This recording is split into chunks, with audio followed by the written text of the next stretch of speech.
Well, good evening, everyone. Welcome to tonight's webinar. And I want to introduce myself first. My name is Raymond Liu. I am the Vice President of the uh, Alumni Engagement Initiatives. And so on behalf of the Alumni Association, we want to welcome all of you for joining us this evening for our first alumni webinar. Before we get started, I want to introduce myself. And I graduated from Southern 2013 with my Bachelor of Accounting degrees. So anyone who's studied accounting, good for you. Yeah. And I also finished my MBA 2016 with my emphasis on finance and marketing. So yeah, I received my bachelor and also my master degree both at the Southern Adventist University. So thank you so much for joining. And before we get started, we have a few announcements. If you are a current student and have joined us this evening, we are able to provide one enrichment credit. So please make sure to stay for the full length of the presentation to receive credit. We will have time at the end of the presentation to answer some questions from the audience. You can use the Q&A session to ask your questions throughout the presentation. All right, so I'm gonna hand off my torch to Moses Meyer, who is the Gold President of the Alumni Association. So Moses, take care from here. I think you're muted. Get that unmuted there. Thank you, Raymond. I appreciate that. You're welcome. Like Raymond said, my name is Moses. I'm the Gold President of the Alumni Association there. That stands for Graduates of the Last Decade. Can talk later about that. And I'm excited for this webinar here to be with Jeni, who happens to be a coworker of mine down in Calhoun, Georgia. I'm going to read a quick biography and then we're going to dive right into the program here. Really excited about this today. So, quick biography about Jeni. Jeni Ingersoll is our alumni guest speaker for this evening. She received a bachelor's degree in English from Southern in the year 2000 and completed a Master of Business Administration with an emphasis in management in 2006. And Jeni began her career at AdventHealth Gordon in 2005. As Vice President and Regional Human Resources Business Partner for AdventHealth's Southeast region, Ingersoll oversees the human resources functions at facilities within the region with the goal of creating and maintaining a consistent culture and a standard across the region. A native of St. Helena, California, in the Napa Valley, Jeni enjoys working out, reading, spending time with friends, and participating in church activities. She and her husband, Carlisle, reside in Calhoun, Georgia. So, thank you, Jeni, for being here. Appreciate having you. Thank you, Moses. All right. Well, we'll get started here. We're going to be covering about 4 main topics. And the first topic, the overarching topic, obviously, is interviewing, different tips and tricks that Jeni can teach us as we get into this. The first subtopic is a resume. So I'm going to read a question here and see if we can get some good dialogue from this. What are some things you look for, Jeni, when you are receiving resumes for an opening? Is there anything candidates can do to make themselves stand out from the crowd? Anything that should be avoided as well? Yeah, so I just want to have a disclaimer that I haven't interviewed a lot for a few years. I still interview, but I used to do it every day. Now it's sporadic. So I did consult with some other recruiters just to make sure I wasn't missing anything.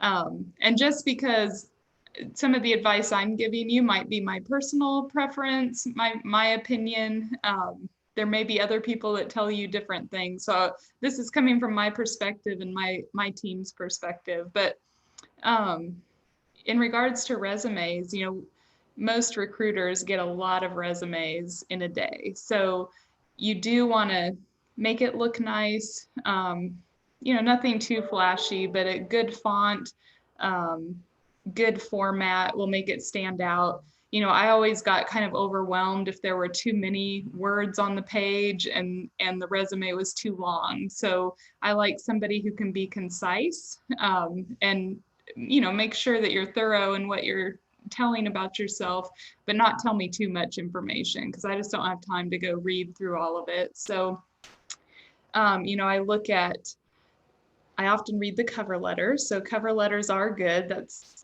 kind of the summary where you tell about yourself and why you're interested in the job.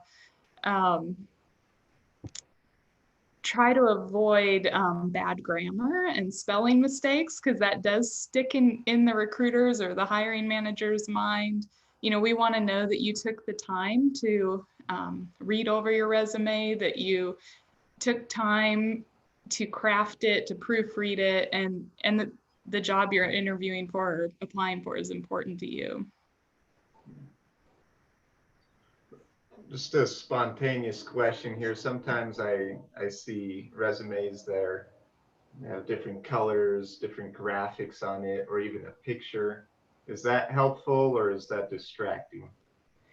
I want it to look professional. So Yeah. I don't know if anything too crazy, you know, if it's a different color, I don't know if it just, I want it to look professional. I do see a lot of people now are putting their picture on it.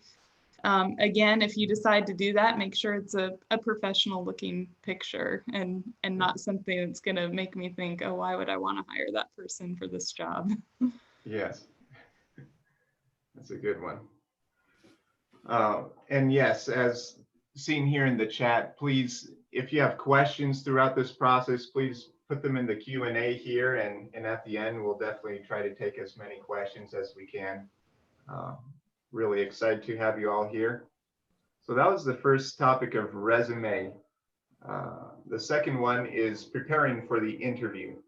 What are some of the best ways that candidates can prepare for the interview? So I tell everybody that I talk to, just try to anticipate some common questions. You know, there's a lot of websites that have questions. I think Forbes.com.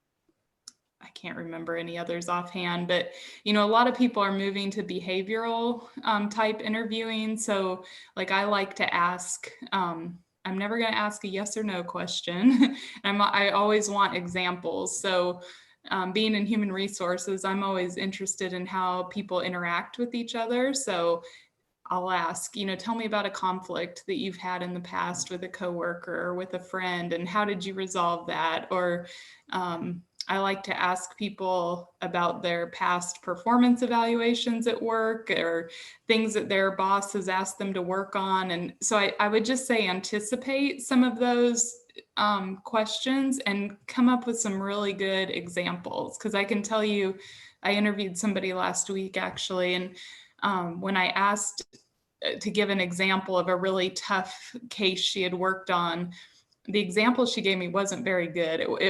It wasn't very specific. It didn't sound like she had a real depth of knowledge of what I was asking her about. And so that kind of turned me off.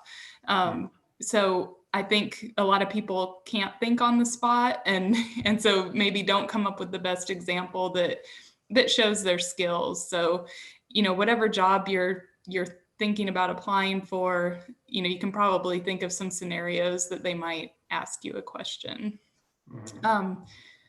Another thing I meant to say, like on the resume, but it's good for your interview too, is come up with examples of things that you've accomplished in previous jobs. Like I love skimming through a resume and seeing successes you've had in your job, not just job duties, but, you know, like me as an HR person, I might say, I was able to decrease turnover from 20% to 18% over the course of 2 years, or something kind of tangible. And those are also talking points that you might want to bring up in an interview as well.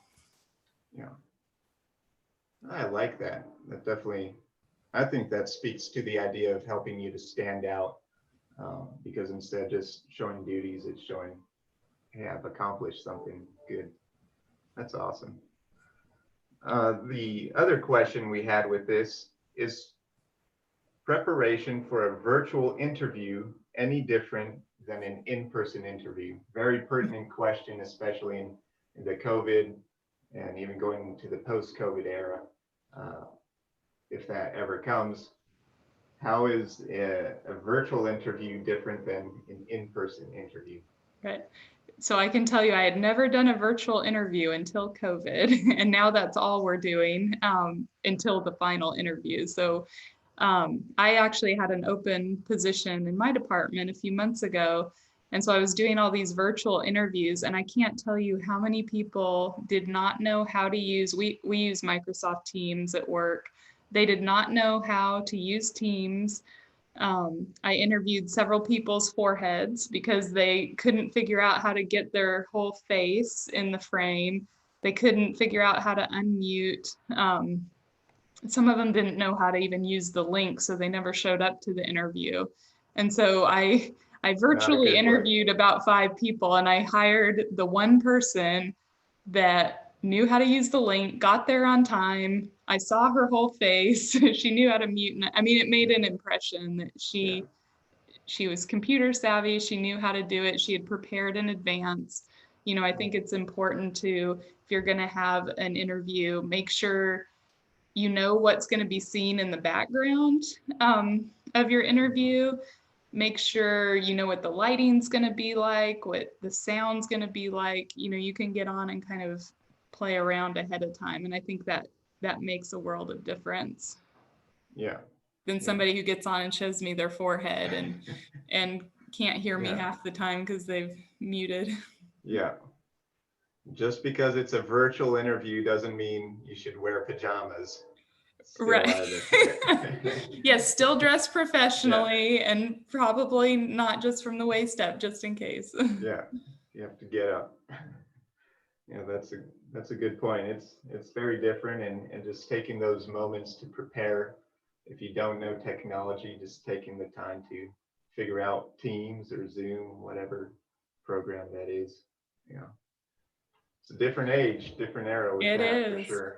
Yeah. Right, the next subsection here, during the interview, what are some of the best questions a potential candidate has asked you in an interview? So, you know, I love it when a candidate, you know, we usually ask them if they have questions at the end.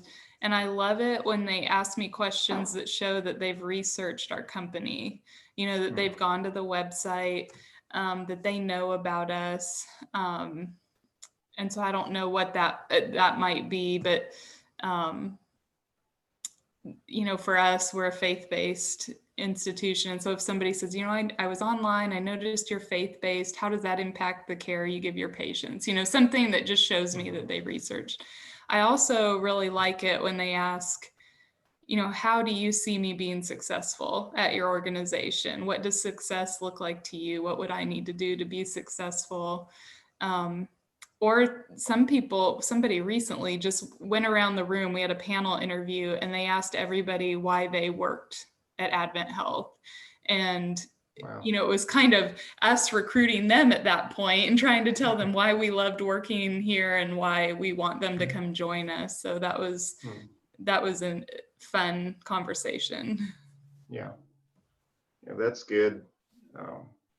So I'll just say I get kind of turned off when, you know, we ask for questions and the only thing they ask is, well, how much money am I going to make? And how much vacation can I, you know, we want to, while those things are important and there's definitely a place and time to ask about those, maybe not for the very first impression.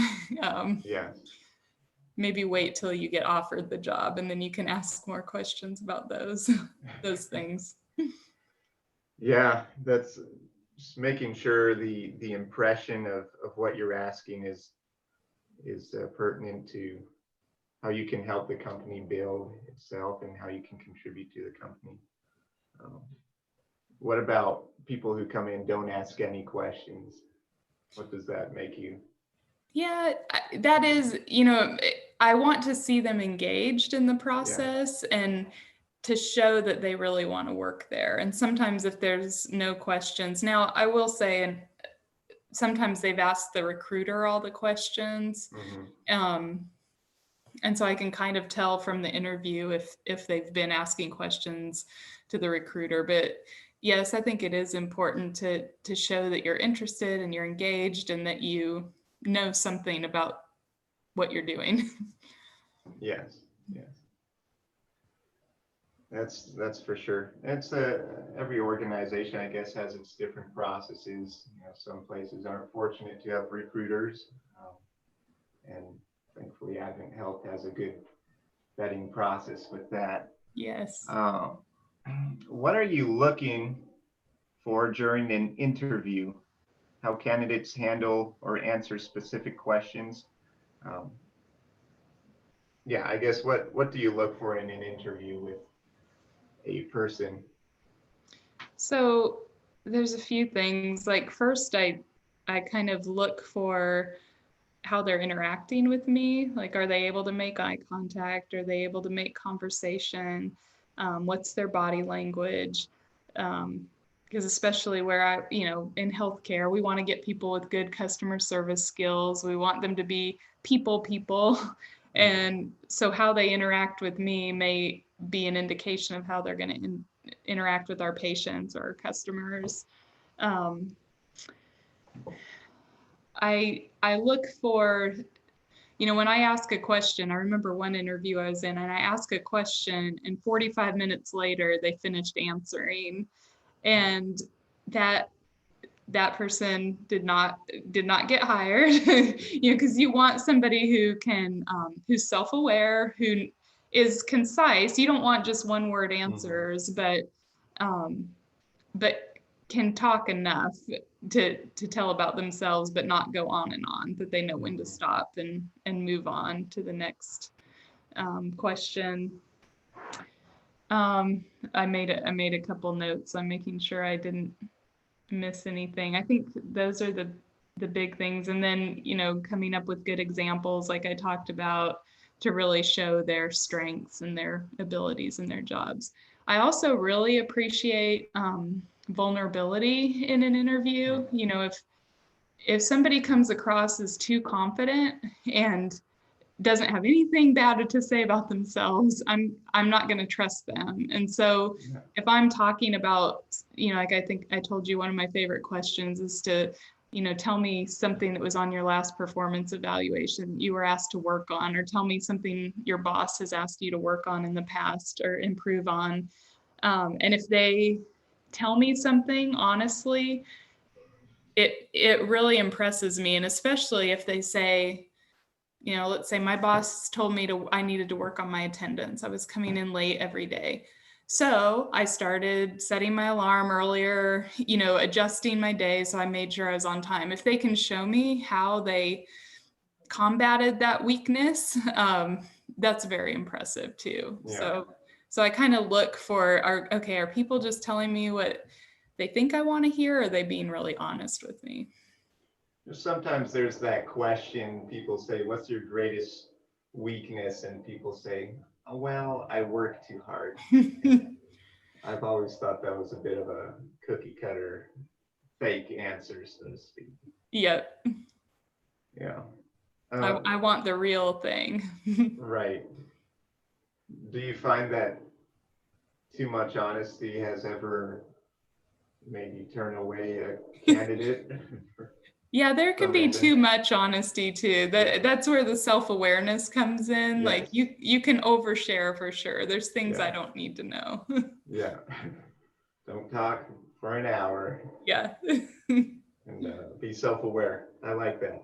Yeah, that's very specific. Do you believe virtual interviews will become the new normal after the pandemic?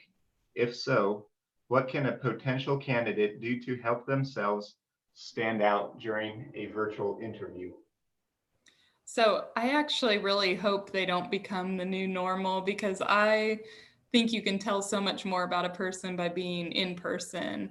And, I think they're very important, especially if you're interviewing somebody who lives far away. And, that's a good first step. But I'm a big proponent for, you're going to have a better experience as a candidate and as a new hire if you've actually seen the environment where you're going to work and the people you're working with have a chance to interact with you. Those have been some of our best hires, where you get that in-person experience. So I'm always going to push for that because I think it's good for the candidate to know what they're getting into, and it's good for us as the employer to know what we're getting into as well. But I could see this going on for a while, and it is easier, and it's easy to get a faster interview, which is nice. But yeah, like I said, it would just be making sure you're familiar with the technology and still trying to create that personal touch when you're not there in person, I guess. Yeah. Well, it's certainly a lot to get used to, but I think these are great tips to help us move forward into that new normal, so to speak. So the other subtopic is after the interview. Has a candidate done something following an interview that helped them land the job? I don't know if I'd say it helped them land the job, but a nice touch is always to write a thank you note, to the people involved in the interview process. I get a lot of thank you notes or thank you emails, and that does, the name then is stuck in your mind. It brings them to mind maybe a day or two after you've met with them, because most managers, interviewing candidates isn't all they're doing all day, and so they can have an interview and then they get busy with another project, and maybe that person there is not top of mind, so that helps kind of bring them back to mind. I will say a person can lose a job by being too persistent. I can't tell you how many people will call every day. Have you made a decision yet? I'm your candidate, hire me. And that will turn me off if it's too much. And so I always tell people, I try to, if I'm interviewing for one of my positions, I always try to tell them where I am in the interview process and when I plan to make a decision up front. So hopefully they're not calling me all the time. But that is another question you could ask after the interview. If the person interviewing you doesn't tell you, you could say, can you just give me a timeline? What's your timeline for making a decision? And should I follow up? And, kind of set some expectations there. But I don't think it's bad to follow up, but I wouldn't do it more than a week at a time. Right. Self-aware goes back to that. Yeah.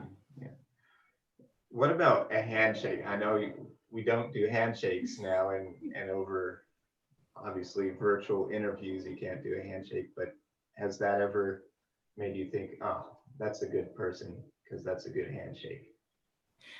Yeah, I mean, personally, I'm a little bit of a germaphobe, even in the non-COVID era. So I'm fine with no handshake, but I do. A strange interview I had is I went to give this person a handshake as they were leaving the interview, and they said, "Oh no, I'm a hugger," and they just grabbed me and hugged me, and that's especially an HR person. That maybe don't do that if you don't know them. Wow. Okay. Confidence, I guess. Yeah, but that was maybe the overconfidence I was talking about. Yeah.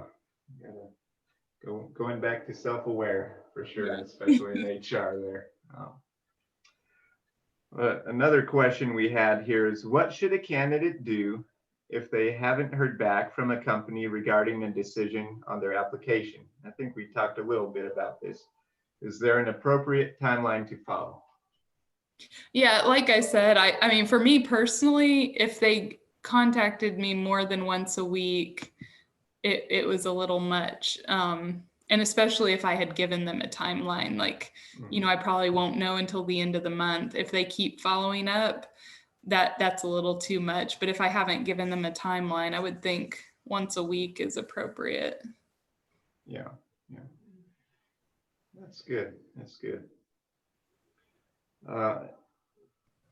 there's, I guess we're done with these main questions here. And again, if you're wanting to throw some questions there in the Q&A or in the chat, let's see here. We do have There are one some in there.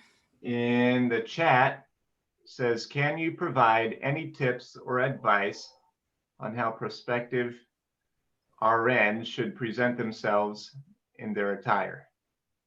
Oh, so I would say two things. I think it's very appropriate to come to an interview in your scrubs, since that's what you'll be wearing every day at work.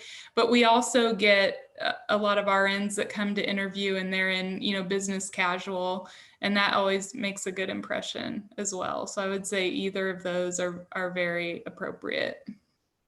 Mm-hmm. That's good. Another one here was, can including a photo of yourself harm your chances of getting the interview / job? I'm guessing either in the resume or cover letter.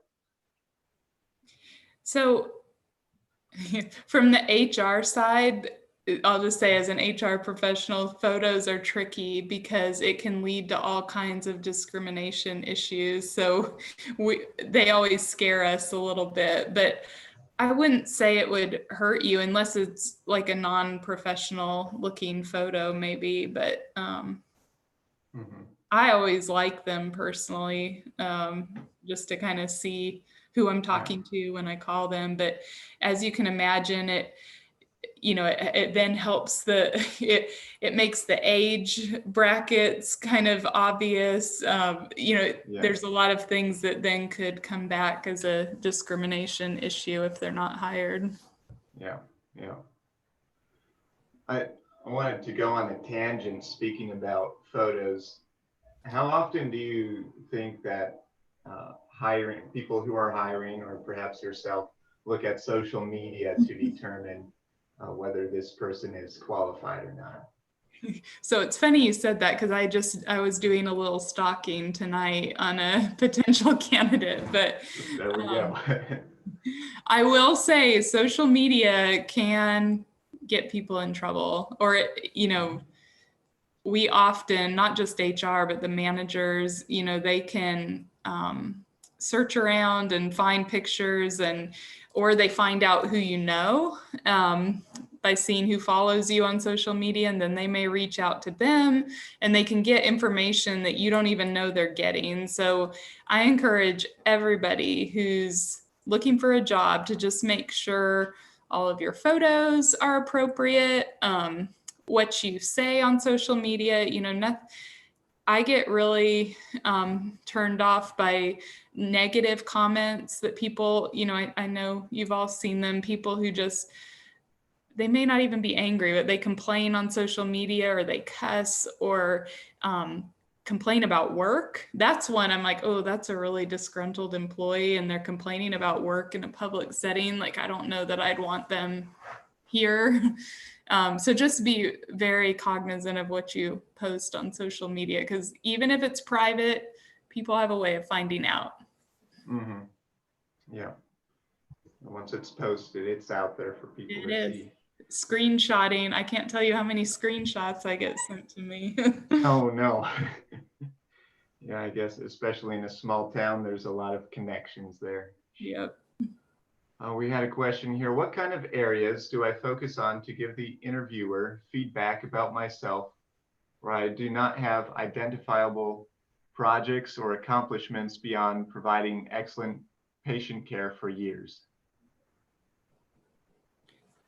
So let me see if I can find, you've worked and given excellent patient care and just haven't done any additional projects? Yeah, so I guess that's also sort of speaking back to what you mentioned first off in the interview or in the resume, where you like to see things they've accomplished and things like that. And Joy, I believe, is saying, what are things we can talk about where her accomplishments or their accomplishments were providing excellent patient care for years. Okay. I would say, like, if you, I can only speak for how we do it at AdventHealth, Gordon, but we have different awards that we give nurses, or really any of our employee. There's Employee of the Month awards, there's Daisy awards for nurses, and if you've won any of those, I would definitely include those in your resume and in your interview. Also, if you ever get patient feedback cards, like we let our patients fill out service standard cards where they'll compliment their caregivers, and it might be a good idea to keep copies of those in a file, and you can bring them to an interview, or probably wouldn't attach them to the resume because that makes it too much to read. But I appreciate that when people bring stuff like that to the interview that I can read. That's good. That's good advice. Let's see. There's a follow-up question here. Oh, I think going back to this one, I'm on the question and answer now. What's the best question a candidate has asked you, or what's a question a candidate asked you recently that really stood out? And they also said, thanks for doing this tonight. This has been great. I think we sort of touched on the first aspect of that question. If you want to dive into that a little more. I'm trying to think. Like I said, I haven't been doing consistent interviewing for a while. So I interviewed somebody last week for a position in our region, and I thought it was interesting. She asked me what a day in the life looked like in this job. And I thought that was a very smart question to ask, because it gives her kind of an accurate understanding of what the job entails.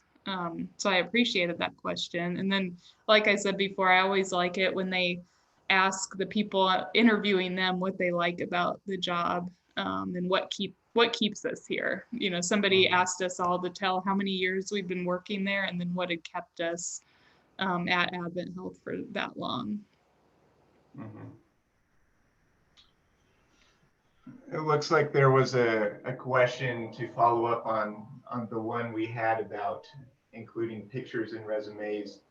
It says, we mentioned discrimination. Does that mean HR makes hiring decisions based on appearance, age, and or race? No, they're not supposed to. And so that's where having, even if you're choosing somebody because they're the best candidate, if somebody had put their picture on their resume, they could claim, well, you didn't hire me because you could obviously tell that I was 80 years old. And we have to keep the discrimination out. And so it just makes it harder, because the best candidate, you want to hire the best candidate, and then all the other people may say that it's because of their picture, or because we knew certain things about them because of their picture. I see. Another question here is, how should you answer the question, tell me about yourself? So this is the question that can get you in trouble, and you can go on for 45 minutes. I think employers generally ask this question to find out what you want us to know about you, without asking, there's a lot of questions we're not legally allowed to ask in an interview. And this is kind of a way, hey, I want to know about you, tell me about yourself. It's a way for you to tell me maybe some of those things that I can't ask you, but that you may want me to know, but you don't have to either. You can just tell as much as you're comfortable. But again, I would keep it brief, tell us as much as you want us to know, but don't go on for 45 minutes. Yeah. It's good advice there. Here's a good one, because I've seen this question pop up a few times myself. Many websites talk about how interviewers ask about an ethical issue that we may have encountered. I have thought this over for a while and cannot find a way to appropriately answer it. Is there anything specific that interviewers are looking for? I'm stumped, as I can as I cannot say that I have encountered a major ethical issue so far. I can't say I've ever asked that question. I'm trying to think. I mean, they're probably trying to figure out kind of your moral code, Yes. Did you witness somebody stealing and did you say something or try to stop them, or did you ignore it, or did you participate? That's kind of an exaggeration, but I think just trying to see maybe what kind of employee you'd be. Are you honest? Are you trustworthy? Yeah. I don't know. Like I said, I've never asked that specific question. So yeah. Ways to gauge people's moral ethics. Yeah. Here's another one about nursing.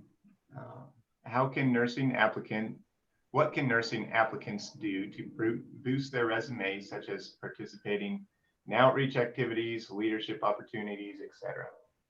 Yeah, I think that's great. I mean, all those things, especially as nurses and in nursing school, it seems like you have a lot of opportunities to go on mission trips. That's something that looks great on a resume.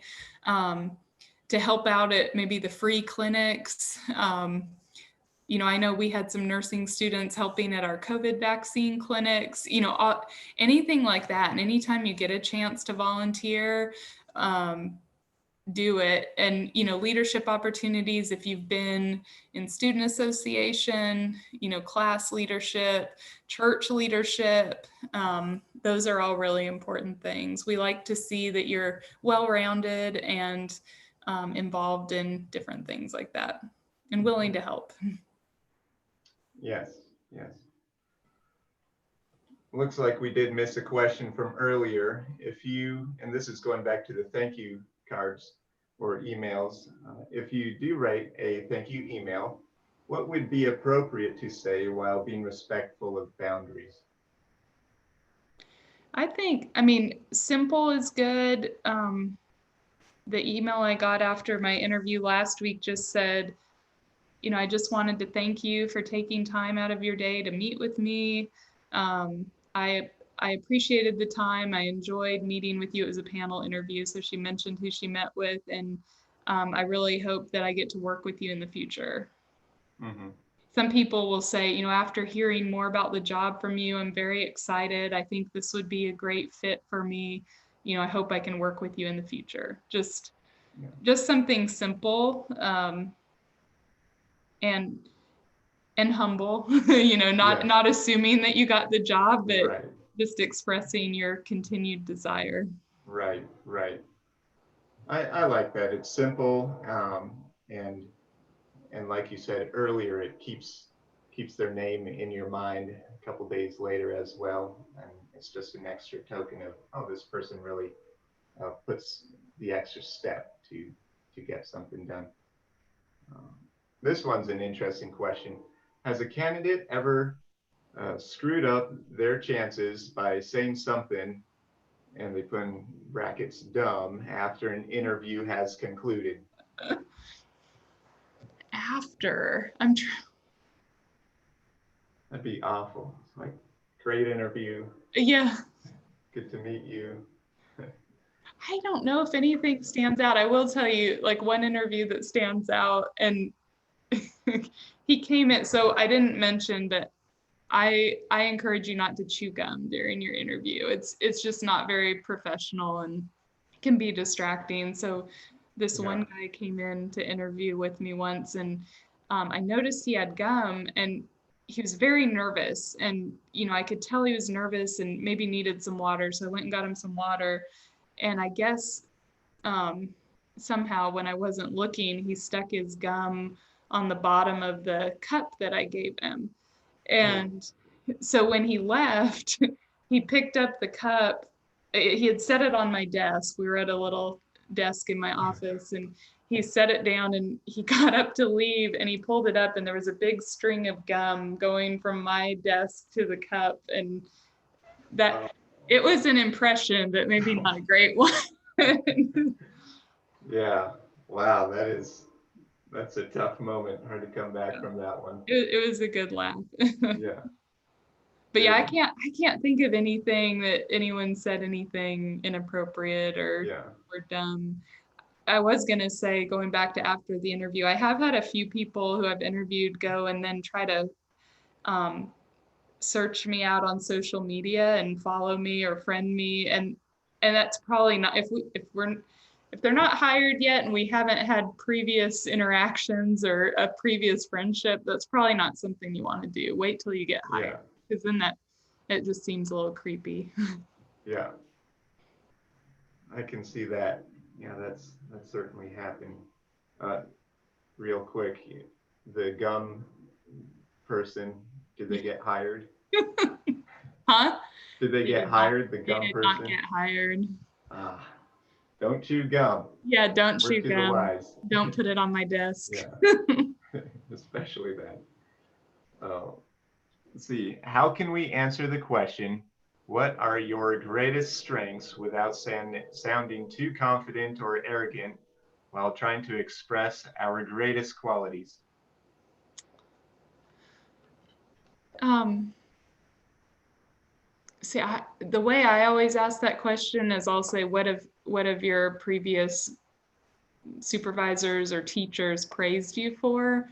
So then it's kind of telling me something more objective. But I think, I mean, there is a way.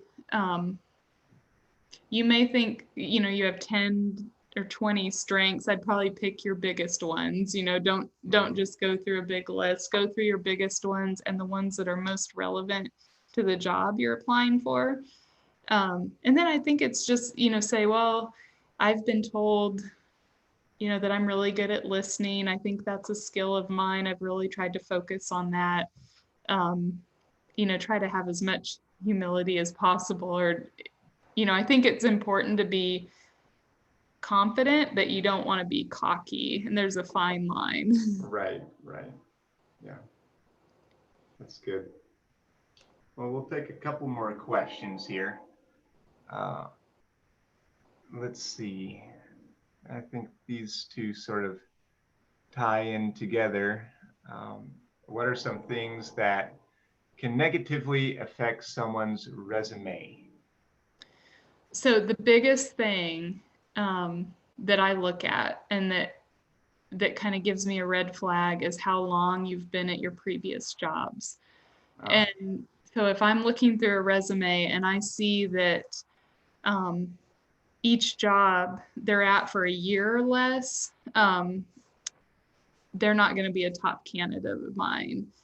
And especially if there's gaps in employment. Now, students, that's totally understandable. If I see that they've been in school, and you may even want to indicate that on a resume, like if you took some time off, like let's say you've had some work experience and then you went back to school, I'd maybe put that in the experience section, like, 2009 to 2012 student in nursing school or whatever.